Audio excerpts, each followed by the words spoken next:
If there's one thing positive that can come out of the chaos, fears, frustrations, and uncertainty automotive sales professional and car dealers are experiencing these days, it's the ability to use this forced downtime to reinvent how they will acquire customers, fill back the pipelines, and re-engineer the buying experience. It's not a big secret. Everybody in the car business knew that the industry's customer acquisition systems and the sales experience were broken way before the health crisis hit us. Showroom traffic was down because people prefer to use the internet to educate themselves about their next vehicle purchase. Listing your vehicle on car portals and classified sites was ridiculously expensive and generated, for the most part, weak inventory leads. Pay-per-click ads on the search networks were so expensive. It's been years since I've seen any search campaign generate car deals profitably. Existing customer databases are bruised from constant abuse. People in general hated the in-dealership experience, and a full-fledged dealer-centric e-commerce solution didn't really exist. I'm talking about one that would not only allow customers to build vehicles, get a rough trade-in appraisal, and estimate their payments so you can get an online lead, but an e-commerce solution that would genuinely enable dealers to bring salesmanship to the online shopping and buying experience. As you know, salesmanship sells cars. Cars don't sell themselves. They never did. But even if the system as a whole was broken, we kept the faith in our duct tape solution because we were still selling vehicles and paying the bills. I understand it's hard to jump off a freight train moving at 300 miles per hour. So we all stayed on for the ride, some complaining, others dreaming of a better way, and the most willing only able to make small incremental upgrades to the way we attract and serve the prospects and customers we seek to serve. But this crazy train has come to a stop. Getting off is no longer just an option, but for many, an obligation. What's going to be your next move?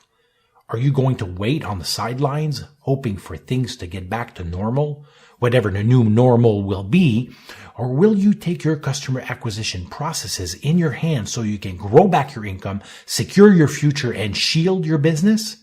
If you're leaning towards the latter, I want to share with you a unique roadmap that will help you build a customer acquisition machine that will allow you to predictably, consistently, and profitably turn total strangers into paying customers and raving fans.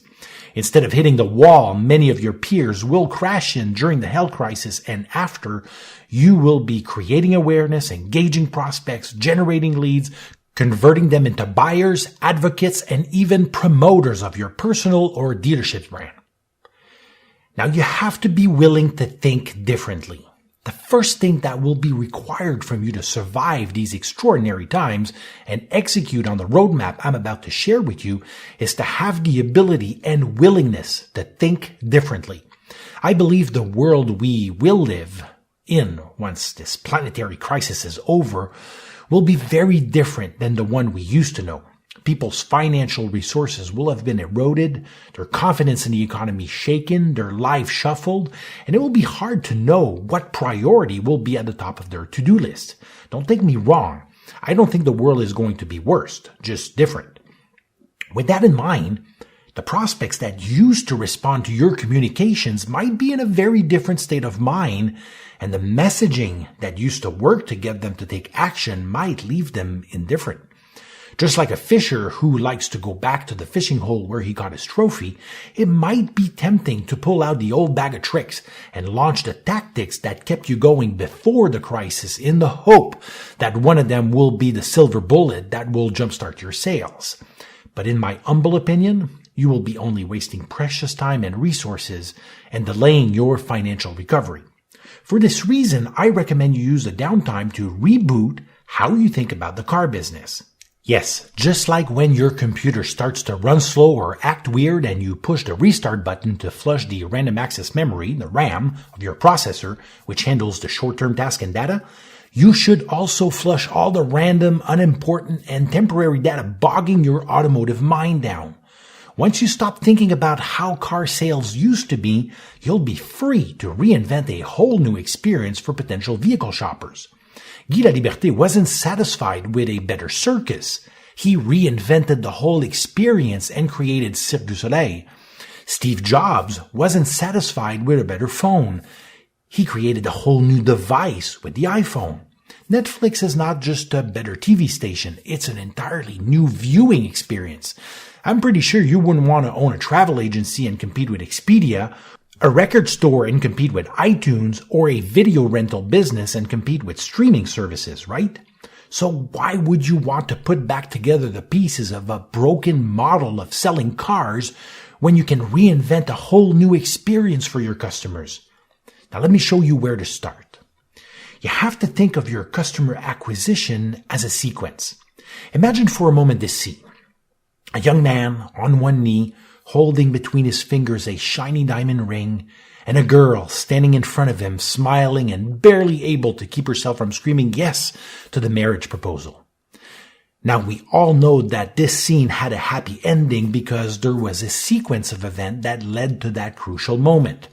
I'm sure the guy did not get down on one knee for every woman he saw in the park until one of them said yes. I think you know that would be wrong and creepy, but in many ways, that's what we do with prospects when we pitch them prices and incentives trying to sell them a car. Which sentence sounds the craziest? Want to fly down to Vegas and get married? Or want to sit down in my showroom for 3 hours and buy a $50,000 vehicle you'll pay over the next 7 years? The point I'm trying to make is that marketing is sequential, and the sequence is crucial. The young couple probably met somewhere and made eye contact, then maybe shared a conversation where one of the two got brave enough to ask for the other person's contact information. They probably went for coffee, laughed, and enjoyed each other enough to go on a second date, a dinner, meet the parents, talk about the future, kids, and marriage. The preceding sequence naturally graduated to the marriage proposal and the happy ending. Now let me ask you a question. What is your dealership sequence to turn total strangers into customers happy to give you their money in exchange for a vehicle, service, parts, etc.? Just like the guy on one knee who wants a yes to his marriage proposal, I'm sure you want prospects to say yes to your marketing or when you ask for the sale. But did you create the sequence that will lead them to that moment? Did you know your prospects will have completed 57% of the shopping cycle before they reach out and connect with you or your store? Now, how much of your dealership's content will have contributed to that 57%? Is your current sequence setting you up to meet total strangers, or is your sequence providing so much value to prospects that you are meeting ready-to-buy customers who already know you, love you, and trust you? As you can see, the sequence is everything. Unfortunately, most dealers I talk to these days don't have a documented customer value journey and a blueprint for turning total strangers into paying customers. Now let me show you what the ideal sequence looks like. The ideal sequence that will allow your dealership to turn total strangers into paying customers has, from the prospect's perspective, 8 steps or stages. They are awareness, engagement, subscribe, convert, excite, ascend, advocate, and promote. These stages are not arbitrary steps I felt were buzzwordy enough to be part of the sequence. No, they are natural stages humans progress through when creating intimacy with other human beings. Remember that there's no such thing as B2B or B2C. It's always H2H, human to human.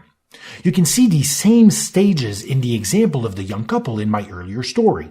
The young couple probably met somewhere and made eye contact, awareness. Then they shared a conversation, engage, where one of the two got brave enough to ask for the other person's contact information, subscribe. They probably went out for coffee, convert, laughed and enjoyed each other, excite. Enough to go on a second date, a dinner, meet the parents, talked about the future, kids, and marriage, ascend. Which probably got both of them to share with all their friends how wonderful the other person is, advocate, and promote. Can you see the natural flow between each of the stages? You need to do the same thing for yourself or your dealership and develop each of these steps to provide prospects with a customer value journey that will make them want to give you their money and promote your brand. What are you doing to create awareness with vehicle shoppers on YouTube, Facebook, Instagram, and LinkedIn? Are people engaging with your content by reading it, viewing it, sharing it, liking it? Once people engage with your content, are they subscribing to your channels, email lists, giving you their mobile phone numbers so you can automate the conversation with them? Do you have a process to convert your subscribers into appointments at the dealership or online? Did you intentionally build a moment in your time with prospects to excite them so they can experience an epiphany moment where they fall in love with your brand, beliefs, core values, and the dealership as a whole? How well designed is your customer value ladder so you can ascend your customers and providing them more and more value in exchange for more and more money? Do you have a process or tools in place to allow happy customers to advocate for your brand with testimonials and reviews? Finally, do you reward your raving fans when they want to turn into ambassadors and promote you or your dealership to their colleagues, neighbors, friends, and family members? These stages might feel a little overwhelming at first if you don't currently have a sequence, but once you get the gist of these steps, it becomes second nature to refer to them when you think about automotive marketing and how to turn strangers into paying customers. If you would like to get a free automotive marketing audit of your current sequence and identify the areas of potential growth that could immediately help you generate more opportunities during the health crisis and speed up your recovery, apply using the link that I will place under the video. Now what's next? I could use this section to talk about content marketing, paid ads, social media, campaign optimizations, community management, analytics, and a million other tactical aspects of what will be required from you to survive and thrive in this new economy. But a good strategy beats the tactical stuff all the time. Unless you apply the growth triad and have in place a well-documented customer value journey, defined your avatars, scripted the right core messaging, and identified actionable metrics that will allow you to make educated decisions, the tactical stuff is useless. For example, I see many dealers focusing their energy on implementing e-commerce solutions so they can sell online during the crisis, but failing to take the time to analyze who are the prospects the most likely to push on a buy now button, and what is the sequence that will lead them to take that action. It reminds me of the story I tell of the Wright Brothers, who took the time to build a plane that glided before adding an engine, while most of their competitors were strapping larger and larger engines to ridiculous planes in the hope the horsepower alone would get their contraption off the ground. My recommendation? Build a system that predictably, consistently, and profitably turns total strangers into paying customers and raving fans, and then go after the tactical stuff. If you would like to learn more about the mindset shifts required to survive and thrive during the health crisis, check out my free training I created on the 3 mindset shifts. But if you would like to get an automotive marketing audit to evaluate your readiness to face the weeks and months to come and learn how to position yourself and your dealership to maximize the speed of recovery, simply request some time with me using the appropriate link. I'll make sure to have both links available in the description of the video. Listen, it's not time to retreat. It's time to prepare for comeback. Stay automotive strong.